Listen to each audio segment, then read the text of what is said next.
कायलाक पशु आहार, संपूर्ण पोषण दूध की बहार। कायलाक का वादा, सेहत और लाभ सबसे ज्यादा। अधिक जानकारी के लिए संपर्क करें। साथियों नमस्कार। लगातार आप लोगों के कमेंट्स आ रहे थे कि हमें अजोला बनाने की सही विधि बताइए। देखिए, अजोला क्या है और कितने फ़ायदे हमारे पशुओं के लिए अजोला के हैं, इन पर मैं कई वीडियोस बना चुका हूं और उन्हीं वीडियोस पर आपके लगातार कमेंट आ रहे थे और कई भाई तो इतना तक कह रहे हैं कि सर आप जब बताएंगे तभी हम बनाएंगे, अदरवाइज़ नहीं बनाएंगे। तो इसी वजह से, आप लोगों के प्यार की वजह से मैं आज ये वीडियो बना रहा हूँ जिसमें कि कंप्लीट तरीका आपको बताऊँगा कि अजोला आप कैसे बना सकते हैं, घर पे बनाने की विधि जो है वो क्या रहेगी। देखिए, आप मेरे पीछे अभी पैनल पर देख रहे हैं, ये एक क्यारी दिख रही है आपको। इस क्यारी को हमें नॉर्मली जो एक सेट बनाना है, एक सेट, उसके लिए एक सेट कितना होगा, जो 1 से 2 किलो मान लीजिए रोज आपको अजोला दे सके।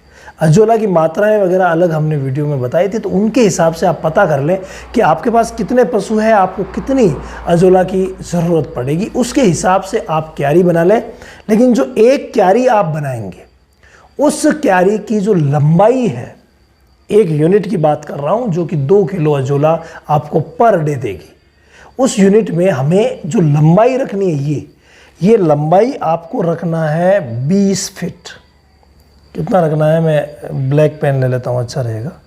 ये लंबाई आपको रखनी है यहाँ से यहाँ तक, और ये रखनी है 20 फीट। वाइट लेना पड़ेगा। कितनी रखनी है, 20 फीट। यानी यहाँ से यहाँ तक की जो लंबाई है, एक क्यारी की मैं बात कर रहा हूँ, ध्यान रहे, 2 किलो अजोला के लिए, तो यहाँ से यहाँ तक की जो लंबाई है वो 20 फीट रहनी चाहिए। और जो हम क्यारी बना रहे हैं, उस क्यारी की चौड़ाई हमें रखनी है, वो रखनी है 3 फीट। यानी यहाँ से यहाँ तक की जो दूरी है वो हमें 3 फीट रखनी है, 3 फीट। तो लंबाई 20 फीट हो गई, चौड़ाई मात्र 3 फीट हमें रखनी है। इसके अलावा गहराई जो है, अंदर जो आप ये गहरा देख रहे हैं, डेप्थ देख रहे हैं, वो गहराई होनी चाहिए 1.5 फीट। तो हम एक ऐसा गड्ढा बनाएंगे, ऐसा हम एक क्यारी बनाएंगे जिसकी लंबाई 20 फीट हो, चौड़ाई 3 फीट हो और गहराई 1.5 फीट हो। अगर हम चाहें तो सीमेंटेड एकदम से पक्का बना सकते हैं, जैसे यहाँ पर पक्का निर्माण किया हुआ है। अगर मान लीजिए हम पक्का निर्माण नहीं करना चाहते हैं, तो आप इधर देखिए, यहाँ पर आप एक तिरपाल बिछा करके भी कर सकते हैं। एक्चुअली ये क्या है, 200 माइक्रोगेज की एक सिलिकॉन होती है। कितनी, 200 माइक्रोन गैस की हमें सिलिकॉन चाहिए, और वो सिलिकॉन आप बिछा करके, और एकदम से नीचे बिल्कुल समतल होना चाहिए। जो आप खड्डा बना रहे हैं, समतल गड्ढा बनाना है। गड्ढा वही 1.5 फुट गहराई का बनाना है, 3 फीट चौड़ा और 20 फीट लंबा होना चाहिए। वो आप गड्ढा बना करके या फिर मिट्टी की दीवार बना करके, कैसे भी करके आप मैनेज कर सकते हैं। बस इस माप का ध्यान रखिएगा, क्योंकि आगे जो मैं मात्राएं बताने जा रहा हूँ वो इस माप के हिसाब से ही होगी। इसके बाद हमें क्या करना है कि ये इतना गड्ढा हमने जो बनाया है, इस गड्ढे में हमें 50 केजी उपजाऊ मिट्टी डालनी है। कितनी डालनी है, 50 केजी। 50 केजी ये जो उपजाऊ मिट्टी हम लेंगे, उपजाऊ मिट्टी, तो ये आपको लेनी है 50 किलो। ये याद रखना, इस नाप के लिए 50 किलो मिट्टी खूब है। इसके बाद नेक्स्ट जो प्रोसेस रहेगा, आपने मिट्टी लाए आप खेत से और उसे ला करके इसमें नीचे नीचे एक परत बना दी। नंबर 1 काम हो गया। इसके बाद सेकंड जो आपको काम करना है, कम से कम 7 किलो आपको गोबर लेना है। इसके लिए 7 केजी गोबर, गोबर चाहे गाय का हो चाहे भैंस का हो। नंबर 1 ये था, और नंबर 2 ये है, आपको 7 किलो गोबर चाहिए, यानी गोबर की खाद चाहिए। और वो जो गोबर है कम से कम 7 दिन पुराना होना चाहिए। ये भी ध्यान रखना, गोबर कैसा हो, 7 दिन पुराना हो। ऐसा नहीं कि अभी का किया हुआ आप गोबर लेकर के आ गए और सोच रहे हैं, नहीं, 7 दिन पुराना गोबर होना चाहिए। वो हम 5 से 7 किलो गोबर ले लेंगे। इस नाप के लिए 7 किलो अच्छा रहेगा। फिर इस गोबर में हम 15 लीटर पानी मिलाएंगे। 15 लीटर इस गोबर में पानी मिलाएंगे अलग से। मान लीजिए कोई भी एक 15 लीटर का कैन आपने ले लिया, 15-20 लीटर का, उसमें 15 लीटर पानी भरा और जो 7 किलो हम गोबर लेके आए हैं उस गोबर को भी उसी में डाल दिया और एक समान मात्रा में अच्छी तरीके से हम इसको हिला लेंगे। बढ़िया, एकदम शानदार। तो हिला करके वो एक तरह का घोल बन जाएगा, गोबर का घोल। तो उस गोबर के घोल को इस मिट्टी में, जो हमने 50 किलो मिट्टी बिछाई है ना, इस मिट्टी के ऊपर आप यहाँ से यहाँ तक उसको एकदम से बिछा दीजिए। यानी ये यहाँ से लेकर के यहाँ तक जो आपने मिट्टी बिछाई थी उसके ऊपर ही ये गोबर का जो पानी है वो आप समान मात्रा में डालते हैं। और ये डालने के बाद आपको क्या करना है, ये डालने के बाद इसमें कम से कम आपको 500 लीटर मीठा पानी डालना है। कितना डालना है?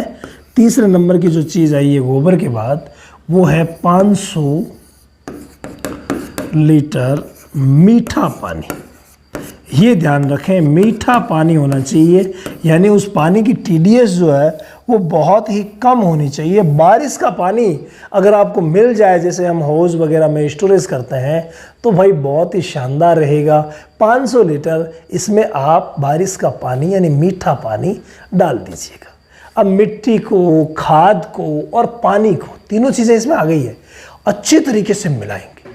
बढ़िया, हमें एक तरीके से शानदार एकदम से घोल बना लेना सबका ही, सभी को हम मिला देंगे और मिलाने के बाद उसे छोड़ देंगे। 1 दिन के लिए छोड़ेंगे और उसके बाद दूसरे दिन हम उसमें 2 किलो अजोला लेके आएंगे। अजोला जो नज़दीकी आपके कृषि अनुसंधान केंद्र है जिला हेडक्वार्टर पे, वहाँ आपको मिल जाएगा। तो अजोला आप लेके आएंगे और वो लाएंगे आप 2 किलो। यानी अब बारी आई है अजोला लाने की। और अजोला आप कितना लेके आए हैं? 2 केजी। यानी इस क्यारी के लिए 2 केजी अजोला बिल्कुल पर्याप्त है, कोई दिक्कत नहीं है। अब ये जो 2 किलो आप अजोला लेके आए हैं, उस अजोला को अच्छी तरीके से इसके ऊपर फैला दें। और फैलाने के बाद, यानी ये डालने के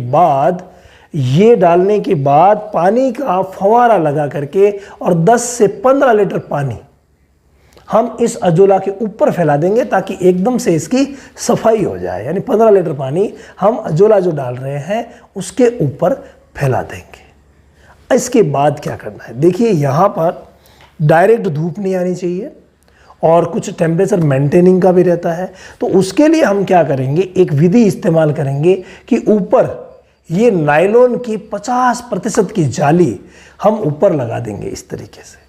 तो ये लगाने से क्या होगा, धूप से भी बचाव होगा, टेम्परेचर मेंटेन रहेगा और भी कई फायदे इस जाली के होने वाले हैं। चारों तरफ से ढक दिया जाएगा। तो इस जाली से अच्छी तरीके से आप इसको पैक कर दें। अब पैक करने के बाद आपको क्या करना है, पैक करने के बाद इसे कम से कम 21 दिन तक आप यूं ही पड़ा रहने दें। कोई परेशानी नहीं है, उसको छेड़ना ही नहीं है। मात्र 21 दिन बाद आपको 1 से 2 किलो के बीच में अजोला मिलने लग जाएगा, जो कि आप अपने पशुओं को निश्चित क्वांटिटी में खिला सकते हैं। यानी इस तरीके से आप अजोला बना लें और अजोला घर पे ही तैयार करके अपने पशुओं को खिलाएं और फिर देखें फ़ायदा ही फ़ायदा। अगर अजोला बनाने की विधि में आपको कहीं कोई कमी लग रही है या आपको लग रहा है कि मैंने ऐसे बनाया था सफल नहीं हुआ, तो ऐसा तो खैर हो ही नहीं सकता। आपके जो भी अनुभव है आप कमेंट करके लिखें। इसके अलावा जो भी बात आपको समझ में नहीं आई है प्लीज़ कमेंट करके लिखें ताकि अगले वीडियो में कमेंट्स आपके लिए जा सकें। अजोला से जुड़ी हुई कोई भी बात अगर आपके दिमाग में है तो वो ज़रूर लिख दें।